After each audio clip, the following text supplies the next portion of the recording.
যে স্ত্রীর ভিতরে তিনটি গুণ থাকবে ওই স্ত্রীকে স্বামী পাগলের মতো ভালোবাসবে। বর্তমানে প্রত্যেকটা নারীরা, বিশেষ করে মা বোনরা আমাদের কাছে ফোন দিয়ে বলে, হুজুর স্বামী আমাকে ভালোবাসে না, স্বামী আমাকে মহব্বত করে না। যে স্ত্রীর ভিতরে তিনটি গুণ থাকবে ওই স্ত্রীকে স্বামী পাগলের মতো ভালোবাসবে। নাম্বার ওয়ান, এক নাম্বার হচ্ছে স্বামীর মুখে মুখে তর্ক করা যাবে না। ভালো স্ত্রী হতে হলে, আদর্শ স্ত্রী হতে হলে নাম্বার ওয়ান, এক নাম্বার গুণ অর্জন করতে হবে, সেটা হচ্ছে স্বামীর মুখে মুখে তর্ক করা যাবে না। একজন স্বামী সে তার সংসারের জন্য অনেকটা পরিশ্রম করে। সে যখন বাহিরে যায় সবসময় তার চিন্তা থাকে কিভাবে তার স্ত্রীর খরচ চালাবে, কিভাবে তার সন্তানদের খরচ চালাবে, কিভাবে বাসা ভাড়া দিবে, কিভাবে গ্যাস বিল দিবে, কিভাবে কারেন্ট বিল দিবে। এই ধরনের চিন্তা স্বামীর ভিতরে আসে না নাই? এতটা পরিশ্রম করার পরে যখন তার মেজাজটা হট থাকে, সারাদিন কাজ করে আসার পরে যখন বাসায় আসে, তখন কিছু নারী এমন আছে, কিছু স্ত্রী এমন আছে, স্বামীর সাথে অকথ্য ভাষায় গালাগালি করে। স্বামীকে বলে এটা আনো নাই কেন, এটা আনো নাই কেন, এই করো নাই কেন, সেই করো নাই কেন। যার কারণে দেখা যাচ্ছে সংসারগুলো টিকতেছে না। স্বামীকে বুঝতে হবে স্বামী যে পরিশ্রম করতেছে সে তার নিজের একার জন্য নয়, সে তার স্ত্রীর জন্য, তার সন্তানদের জন্য পরিশ্রম করতেছে। এইটা অধিকাংশ স্ত্রীরা বুঝে না। এজন্য আদর্শ নারী হতে হলে স্বামীর মুখে মুখে তর্ক করা যাবে না। বিশেষ করে মা বোনরা যারা আছেন ভালো করে বুঝেন, এই মেসেজগুলো বাড়িতে পৌঁছে দিবেন, বিশেষ করে বাড়িতে পৌঁছে দিবেন। একজন স্বামী অক্লান্ত পরিশ্রম করে, আপনার স্বামী আছে বলেই আপনার সম্মান আছে। আপনার স্বামী হচ্ছে আপনার জন্য ঢাল। আপনি বাবার বাড়ি যান আর শ্বশুর বাড়ি যেখানেই থাকেন এখন, আপনার স্বামী হচ্ছে আপনার সাহস। স্বামী আপনার জন্য ঢাল হয়ে দাঁড়াবে। এই স্বামীর সাথে যদি সম্পর্ক ছিন্ন হয়ে যায়, বাপের বাড়িও শান্তি থাকবে না, শ্বশুর বাড়িও শান্তি থাকবে না, কোথাও আপনি কোনো সম্মান পাবেন না, রেসপেক্ট পাবেন না।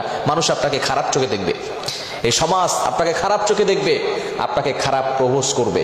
এজন্য খবরদার, স্বামীর সাথে যাতে করে খারাপ ব্যবহার না করা হয়। হ্যাঁ, স্বামী খারাপ, স্বামীর চরিত্র ভালো না, স্বামীর এই সমস্যা ওই সমস্যা, অনেক সমস্যা স্বামী থাকতে পারে, কিন্তু আপনার স্বামী কি ফেরাউনের থেকে বেশি খারাপ? ফেরাউনের থেকে বেশি খারাপ আপনার স্বামী? ফেরাউন তো সবচেয়ে জঘন্য ব্যক্তি ছিল। সে বলেছিল আনা রব্বুকুমুল আলা, I am the great Lord, আমি সবচেয়ে বড় খোদা। এই ফেরাউন হাজার হাজার মানুষকে দুনিয়া থেকে বিদায় করে দিয়েছে, ছোট্ট ছোট্ট শিশু বাচ্চাদেরকে হত্যা করেছে, জবাই করে ফেলেছে।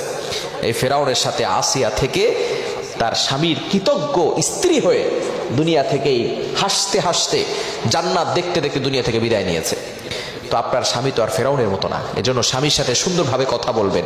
আপনার কথা স্টাইল বেড়ে যায় যখন অন্য পুরুষের সাথে কথা বলেন। দেবরের সাথে কথা বলে স্টাইল বেড়ে যায়। পাশের বাসার ছেলের সাথে কথা বলার সময় আপনি রসকস দিয়ে কথা বলেন, সুন্দর করে কথা বলেন, আর স্বামীর সামনে সুন্দর করে কথা বলার সুযোগ আপনার হয় না।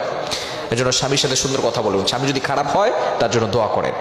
এক নাম্বার, ভালো স্ত্রী হতে হলে তার গুণ হতে হবে স্বামীর মুখে মুখে তর্ক করা যাবে না। ওই পুরুষ ওই স্ত্রীকে বেশি ভালোবাসে যে পুরুষ দেখে যে তার স্ত্রী কথা বললে চুপচাপ করে শুনে মুখে মুখে তর্ক করে না। দ্বিতীয় নাম্বার হচ্ছে 5 ওয়াক্ত নামাজ পড়তে হবে।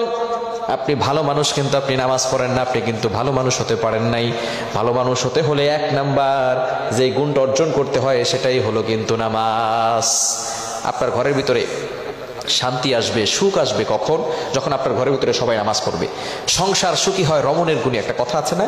এই রমণী যদি নামাজই না পড়ে, এই রমণী যদি নামাজ না পড়ে আর স্বামীকে নামাজের কথা না বলে, সন্তানদেরকে নামাজের কথা না বলে, ওই ঘরের ভিতরে কোশ্চিন কালেও শান্তি আসতে পারে না। এজন্য অবশ্যই আপনাকে ফলো করতে হবে, নামাজ কায়েম করতে হবে।